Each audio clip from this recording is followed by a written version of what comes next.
करेंगे एक बार फिर से हम बिहार में सीट शेयरिंग पर सियासी हलचल की और किस तरह से सियासी हलचल मची हुई है। हमने आपको बताया कि बिहार में विधानसभा चुनाव का ऐलान होना अभी बाकी है, लेकिन सीट शेयरिंग को लेकर सियासी हलचल तेज हो गई है और महागठबंधन में सीट बंटवारे को लेकर मुद्दे ने अभी यात्राओं का रूप ले लिया है और बिहार अधिकार यात्रा कर रहे हैं तेजस्वी यादव। वोटर अधिकार यात्रा के अगेंस्ट जहां राहुल गांधी ने किया था, ऐसा माना जा रहा है कि अपनी पार्टी की बार्गेनिंग पावर को बढ़ाने का दावा करते हैं, तो तेजस्वी यादव ने बिहार अधिकार यात्रा से सभी 243 सीटों पर तेजस्वी का नारा बुलंद कर रहे हैं। वो अपना कि सभी 243 सीटों पर अपनी प्रेजेंस दिखा रहे हैं। तो बिहार दौरे पर पहुंचे केंद्रीय गृह मंत्री अमित शाह ने भी पटना में बिहार के मुख्यमंत्री नीतीश कुमार से मुलाकात की है। दोनों नेताओं के बीच बंद कमरे में 30 मिनट तक बातचीत हुई थी। तो जाहिर है सीट शेयरिंग को लेकर एनडीए में भी हलचल तेज है और इस बीच में अमित शाह ने गर्जना भी की। वहां कहा राहुल गांधी की जो वोट अधिकार यात्रा है उसको कहा घुसपैठिया बचाओ यात्रा है। इसके साथ ही साथ उन्होंने कहा कि 2/3 से ज्यादा अंतर से इस बार जो बिहार का जो चुनाव है वो जीतेंगे, इस बात का उन्होंने दावा भी किया और अपने कार्यकर्ताओं में दम भी भरा। तो इन सारी खबरों पर बातचीत करने के लिए हमारे साथ हमारे संवाददाता मधुरेश नारायण पटना से जुड़े हुए हैं। उनके साथ मधुरेश नारायण का रुख करेंगे।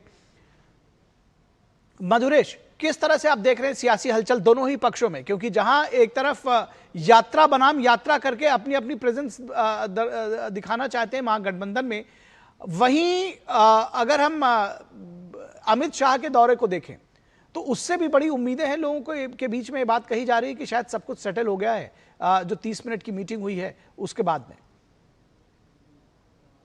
हाँ देखिए, बिहार में जो सियासी पारा है वो अपने चरम पे पहुंच चुका है और चुनाव आयोग भी कभी भी चुनाव की घोषणा बिहार में कर सकता है। तो निश्चित रूप से जो महागठबंधन हो चाहे एनडीए हो, ज्यादा से ज्यादा जो इनकी जो भी पार्टियां हैं गठबंधन में, वो ज्यादा से ज्यादा सीट लेने की कोशिश कर रही हैं। तो जो बैठकों का दौर है वो एनडीए में भी लगातार चल रहा है, महागठबंधन में भी चल रहा है। हालांकि अगर महागठबंधन की बात करें तो एक अजीब सी खींचातानी देखने को मिल रही है। एक तरफ राहुल गांधी आते हैं और यात्रा निकालते हैं, तेजस्वी के साथ ही यात्रा निकालते हैं, लेकिन तेजस्वी उस यात्रा से सेटिस्फाइड नहीं होते हैं। दूसरी अपनी यात्रा अकेला चलो रे के रास्ते पे चलते हुए अकेले यात्रा निकाल रहे हैं।